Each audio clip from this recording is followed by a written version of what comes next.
big stars and blowjobs, inside the most gossipy documentary in years.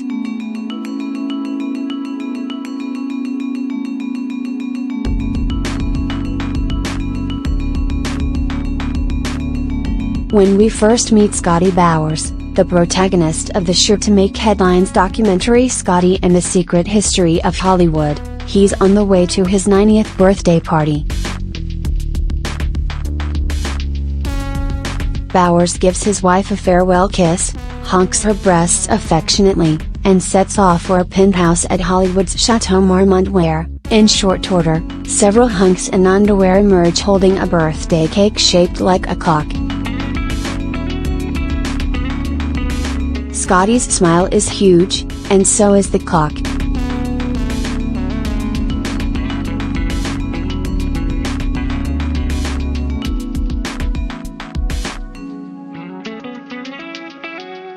Suffice it to say that while Bowers fought in World War II, Scotty and the Secret History of Hollywood is not your typical greatest generation hagiography.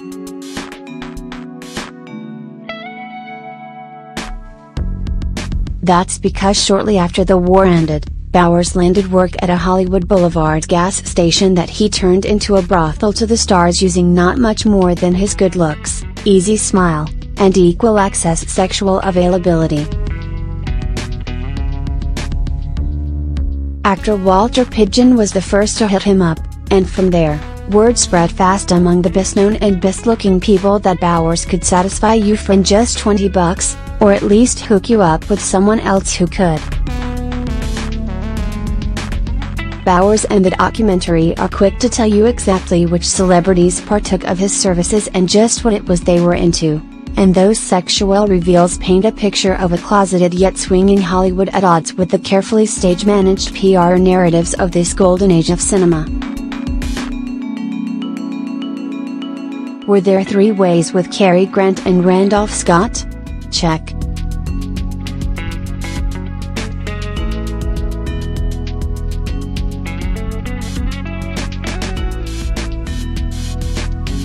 Did Bowers have hotel assignations with the Duke and Duchess of Windsor? That was on the menu, too.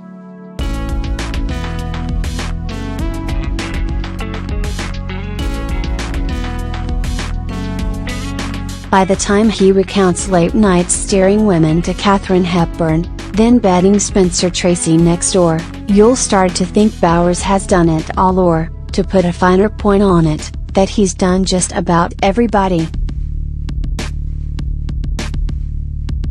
To say the least, this documentary is juicy and full of the sort of lines, casually tossed off by a still spry Bowers, that would make any documentarian's day.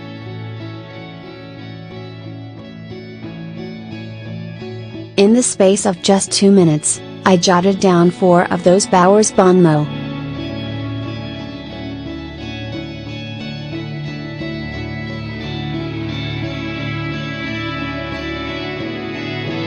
Context is wholly unnecessary.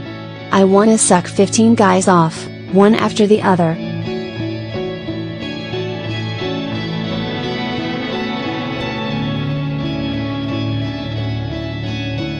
I fucked Bette Davis in World War II. I went to bed with J. Edgar Hoover. He was in drag. Not a great beauty, either.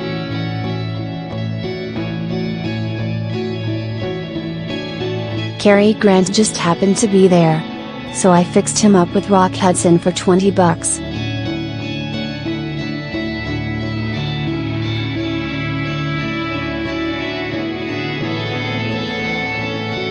He's talking about what you don't usually hear older people talking about, which is sex, director Matt Tierney told me.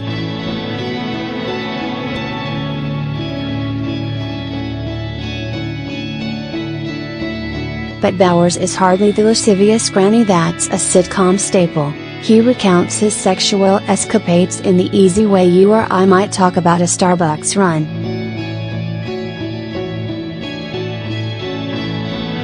All these people lived in a society where homosexuality was shunned and they had to live lives in the shadows, said Tierney.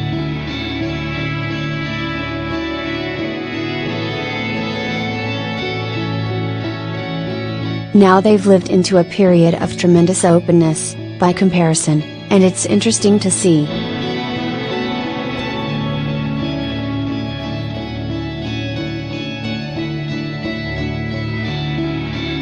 Not that Bowers, who is married, would necessarily describe himself as homosexual.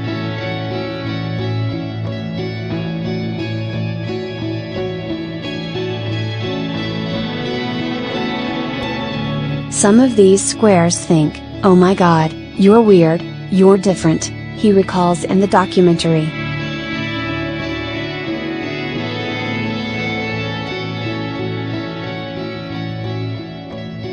Ladies have said to me, "Just what are you?" I said, "I'm everything."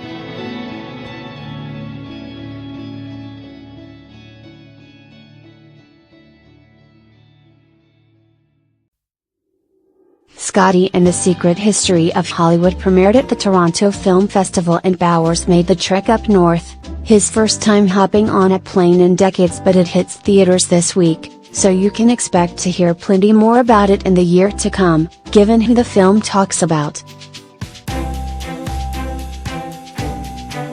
Did Tierney have any compunction about the private stories that are told in it, some of which were revealed in a recent book co-authored by Bowers, Full Service?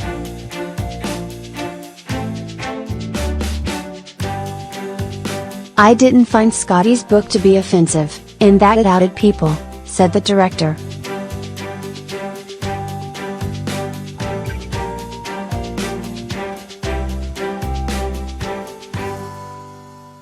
"I think he was making a larger point about Hollywood and the hypocrisy of the period."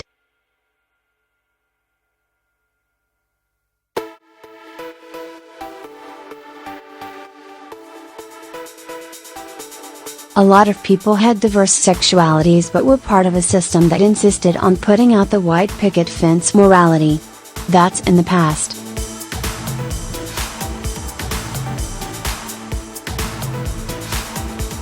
And though Tierney's documentary only deals with the sex lives of stars who have passed away, though one carefully worded mention of Clint Eastwood's buddy-buddy friendship with a male hustler raised my eyebrows, he thinks the closet is increasingly a thing of the past.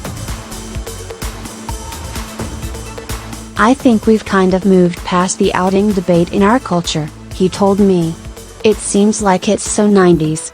We're lucky in the US that we've reached a point of openness, certainly since I was a kid.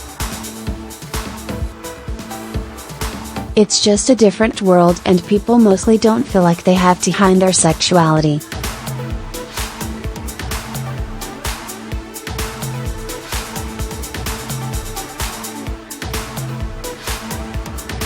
If anything, at least Scotty and the Secret History of Hollywood will have you looking at Turner Classic Movies in a whole different way, and hopefully, it'll inspire you to reevaluate the elderly, too, once Bowers relates a life lived in full.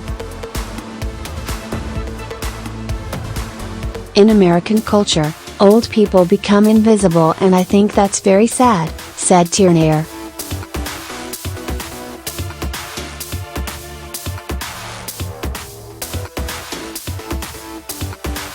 "The media is so geared toward its obsession with chasing youth, and I don't think people listen to old people. It would serve them very well too."